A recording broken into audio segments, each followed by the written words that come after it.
Give it up for William James. Whoa, whoa, whoa, whoa. Come close. Come close. We're all friends and family. So what's the deal with emo bands? Hey, listen. So this place, I've only had the honor of playing here twice, including tonight. But in my limited experience, this place was fucking amazing. And it really sucks that landlords have to be shitheads and tear down every sacred place that we have. I sometimes will open a set by encouraging people to just like scream and make noise and let loose, because we live in this society that tells us that even though we're human beings with a lot of trauma that we're trying to navigate and a lot of hurt and a lot of struggle, and we're just supposed to like button up and pretend like shit doesn't bother us, and that's bullshit. So I really like the idea of just breaking that mold and resisting that. But also, before I start, let's just fucking piss off a landlord. So, for a good 10 seconds or so, let's just make some fucking noise, because this is not a library or a golf match. It's a fucking punk show in the basement. Let's go, Worcester. Let's go.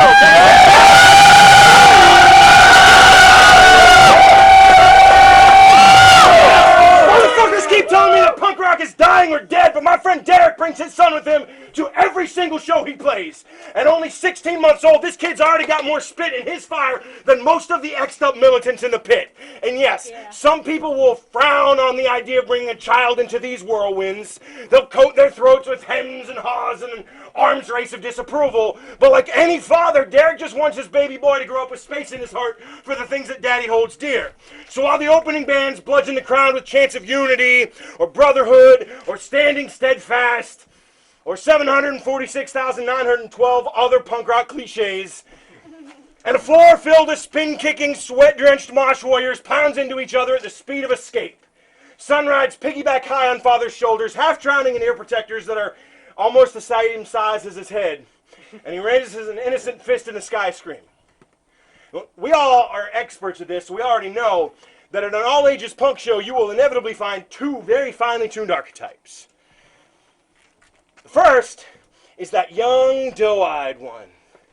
The kid who just about yesterday first discovered salvation in drop-tuned power chords, or found safety in the uniform.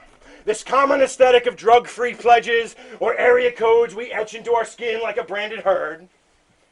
And there's also the old fucks. I probably got like a decade on all of y'all. I'm a punk grandpa. The old motherfuckers with their jaded eyes, husk cynical and humorless from year after year after year of seeing our heroes reach their peak in basements like this or in a fire hall somewhere, never climbing any higher than the stage of the local VFW, until years later they give up and burn out on the ideals that once screamed like thunder from their lungs. These keepers of a flame they always assumed blazed exclusively for them, who stomp and snarl like trapped wolves at all the young bloods who are so bold as to dance before having paid a toll at the gate. Y'all, people like me, we are just dying lions, whose only pride is that useless claim that, well, I was there back in the beginning.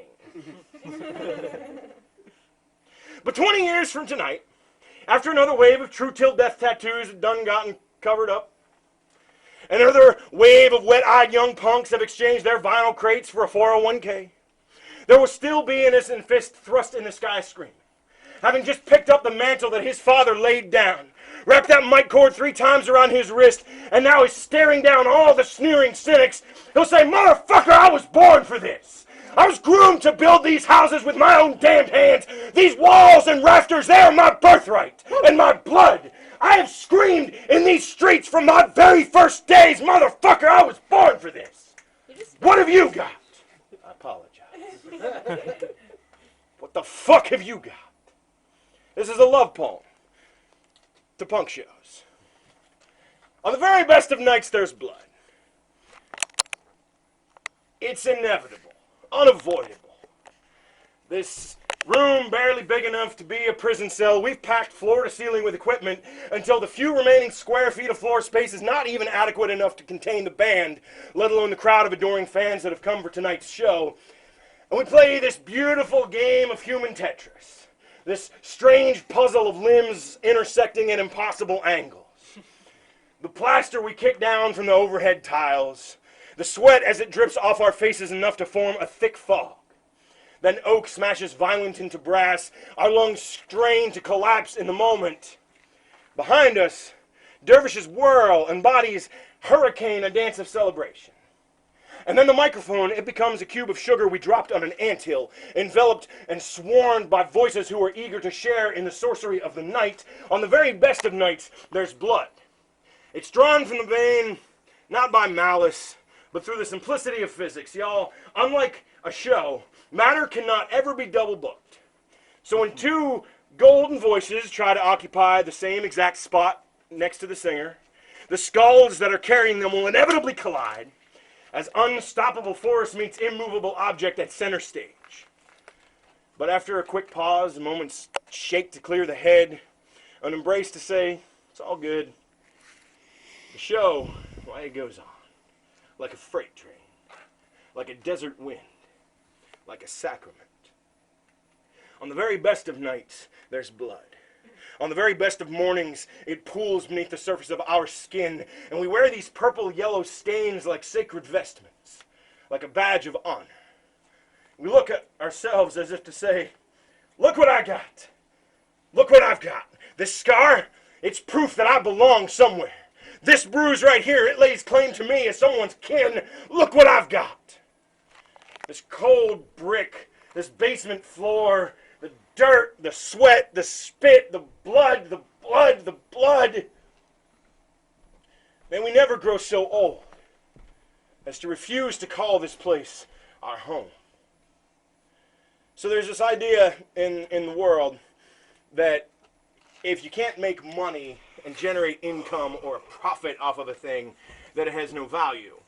And so since we're all here at a punk show in somebody's basement, I'm pretty sure we're all familiar with that mindset, and I'm pretty certain that we've all been on the receiving end of some kind of bullshit from some suit-wearing motherfucker with a stock report that says, well, maybe you need to give up this punk rock thing and go out and get yourself a real job.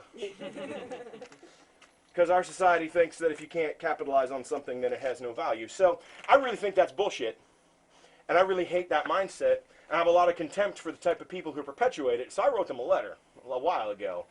I'm gonna read it right now, but I want you all to understand that I don't address any of this to you, because by virtue of your being here and participating in this, I believe you're all cool, and you all get it. Because if you didn't, you wouldn't be here. So this is for all the motherfuckers who can't be seen in places like this because they don't believe in it. So here's the thing. It may come as a surprise to you to realize this, but all the negative energy you've been sending our way, all the grave looks over the tops of your horn-rimmed glasses, all those email forwards you're non-stop sending us showing great concern for the rising price of gasoline, all the carefully whispered naysayings that you mutter under your breath or you whisper in the ear of a casual acquaintance, listen, Grandma, there's nothing you can say to us that we haven't told ourselves 1,000 times before.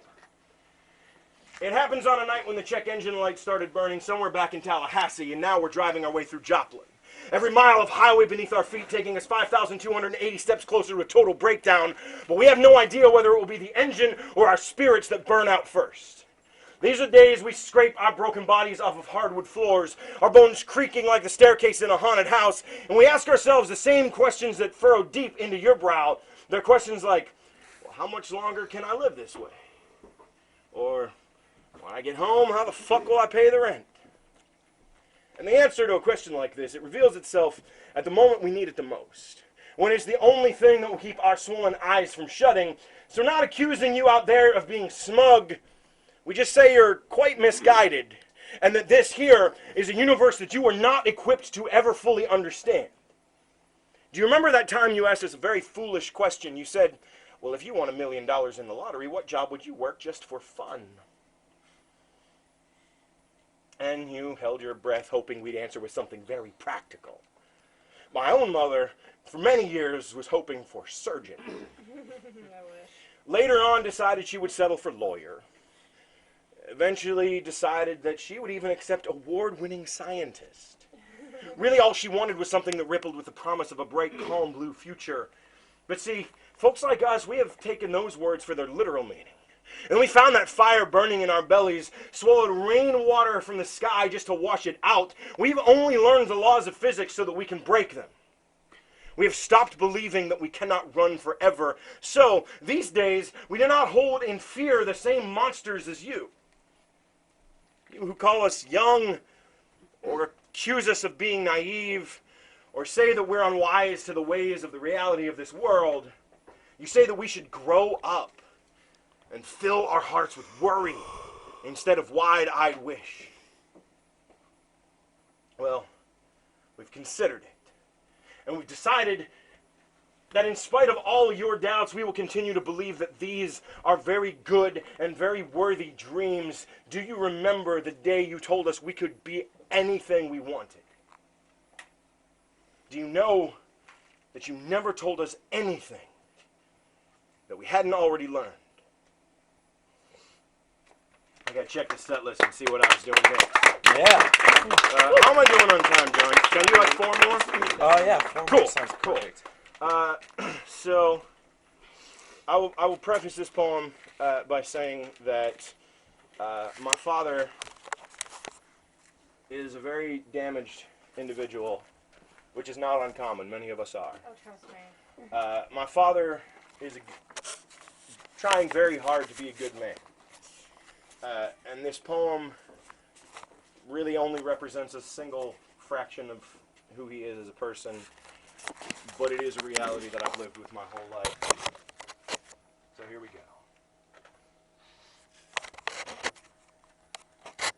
The first time your father curses God, you were 3 years old. There's a photograph of you, innocent, naked, or wrapped in diapers. By now you have forgotten which, but you know that you were screaming, fists clenched, mouth agape, as though your lungs alone could tear down Jericho's walls. Your mother has told you this story numerous times. She loves to remind you how even at a young age you were always just like him. How you would imitate his every movement, every muscle twitch. It was as though your eyes were tiny mirrors. The first time your father curses God, you are too young to know the sounds that have taken shape in his mouth. You have not yet come to learn the meaning of words like depression, or mood disorder, or mentally ill. Your only understanding of sickness is the way your belly will cry itself empty. You only know pain as stepping on an alphabet block, or that time the neighbor's dog kept nipping at your fingers, but you know that sometimes Daddy turns monster, and he yells strange language. You know that sometimes Mommy cries into her cereal when she thinks you're not paying attention. You do not know why this is sadness, but you know that it is. So you practice imitation for years. Learn his mannerisms. Come to know the heavy weight of words like legacy, bloodline, only son. Some days you think back to the memory of your baby sister half drowned in the bathtub. And you remember the way her hair floated so peacefully under that water as he held her down in a sleepy rage. You try to turn that viper's inheritance backwards. You teach yourself to point shotguns at your own mouth instead. You dig into your skin trying to prune the family tree. Your mother does not stop crying, but she no longer tries to hide it. The first time your father curses God, your mouth is a slow-speed car crash that he wraps tightly around his oaths. As he takes your tiny fists into his palms, bends your arms backwards, peels you wishbone crooked, looks so deep into your tiny mirror eyes, and he says, "Little one, repeat after me. Just say it. Say it like your dad." So here's a lighter poem about where I grew up. My folks thought television was where the devil lived. So I did not have one in my house. And at school, all the kids made fun. They said I didn't know what I was missing. But every summer, Missy and I would ride our bikes to red and white with quarters in our pockets. Back then, a nickel bought 3 cowtails.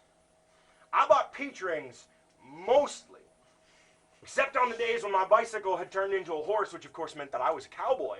So I spent my whole week's allowance on cartons of candy, cigarettes, and pouches of Big League Chew. Because I was under the impression that that's what cowboys bought.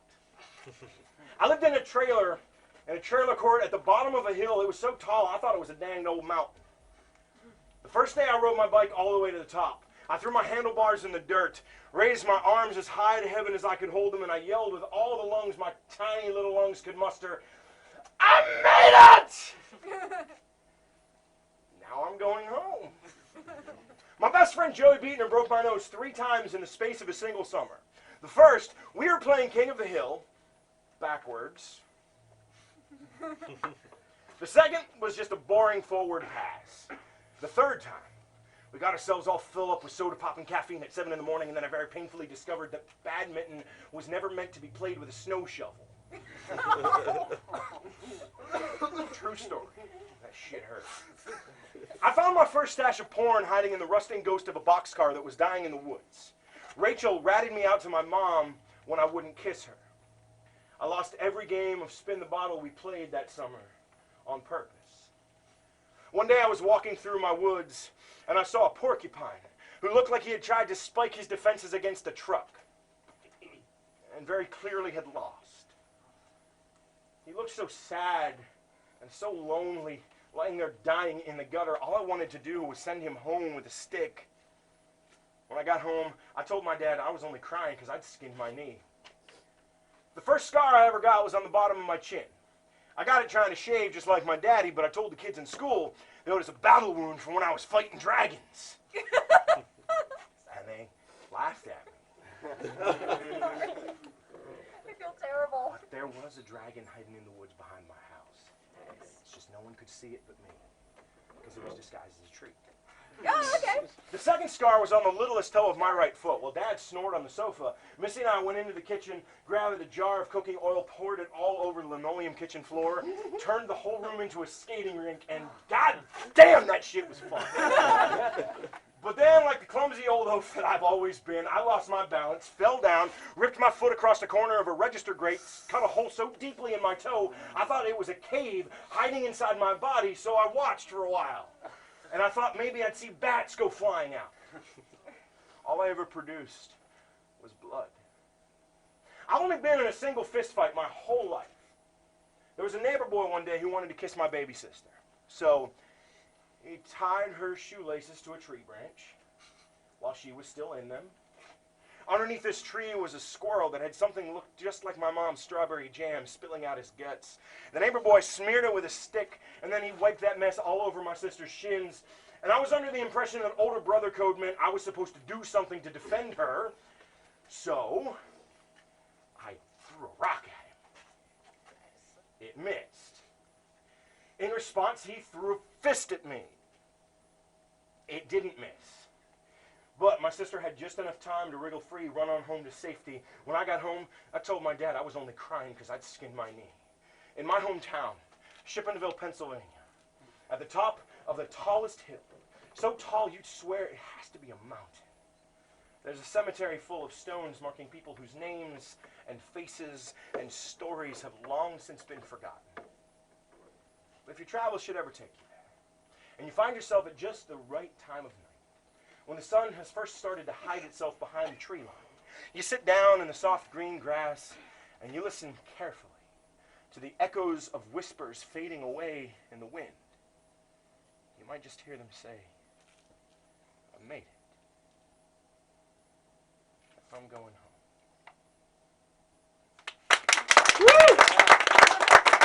I always do this thing where I don't like to talk in between poems because it seems kind of redundant to talk and then talk before I talk some more.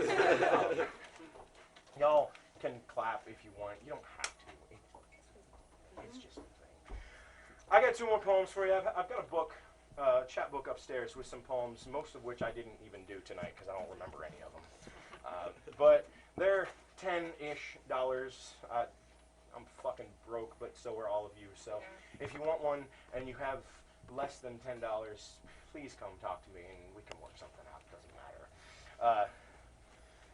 Not long ago, I found out that a friend of mine and a former tour mate who I had spent a month on the road with lost his battle with depression, and his life came to an end by his own hand. I have been there a number of times, and I've come fucking close, and the only reason I'm still alive is because there are people in my life who come from worlds like this one that every time I start to fall down, sneak in and they prop me back up and they say, no, you don't get to give up just yet. Keep going. Keep going. Stand up straight. So this poem is originally written and titled as a letter to myself following a second failed suicide attempt. But tonight I'm going to send it out to my friend Garrett in hopes that wherever he is now he can hear me, because this is the shit that I wish I could have said to him in time. Hey kid, what the fuck were you thinking? Did you honestly believe that lie that's fed to you by your own head, that life will never get any better than this? Hasn't anyone ever told you you shouldn't listen to ghosts? There's nothing that something already dead could possibly teach you about the fine art of staying alive. You're putting too much faith in the whispers, giving far too much credit to the chains that drag over your body. When you tried to count enough reasons to want to wake up in the morning, didn't you realize the scraping sounds inside your chest were merely the cheapest possible product of the oldest possible crime? There was a reason those eyes, candle burning in your haunted sky, were glowing green. It was because you still sucked breath through gritted teeth despite the ghoul's most dedicated efforts. And I know that there were days when your wrists were spitting crimson.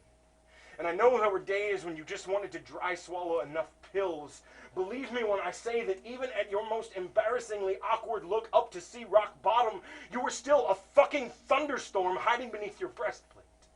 That hypnotic rhythm of pulse that was battering away at your temples, it represented the one thing all those wraiths hovering around your bedside could never have.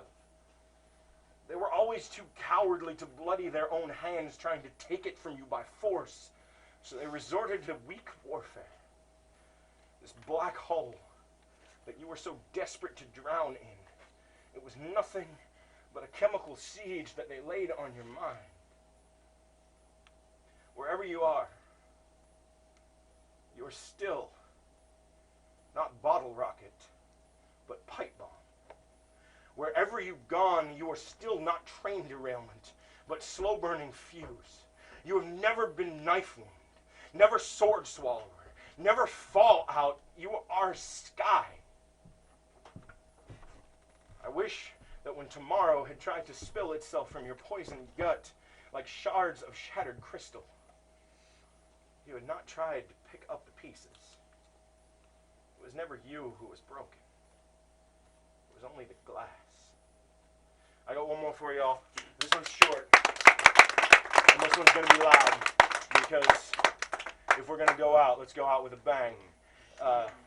Please, as I said before, this is not a golf match, this is not a library, so if y'all want to make noise with me on this one, I encourage that. I don't believe that there is a God the way that most people like to define it. I don't think there's some cranky-ass old bastard with lightning bolts in his fist ready to jam one up your ass if you fuck up. But I do believe in this ethereal concept of things like prayer, because that's where I was raised. And if there's a thing that the preacher man and the scientists of this world can all unilaterally agree on, it is that we are spiraling quickly to the inevitability of our own demise. And though I don't believe that there is a God, and I don't know whether any of you do either, I know this one thing. I know that prayer doesn't have to exist as a, dear Jesus, please forgive me for being bad and masturbating. Don't hurt me, please. It can sometimes just be a celebration, and it can sometimes just be a gathering, and it can sometimes just be a moment that we share because we're all a part of the same thing. So, we're all going to die eventually. Our houses are all going to collapse eventually. It's inevitable. But fuck it. Let's go out with a noise. May we pray bare knuckle but unbroken.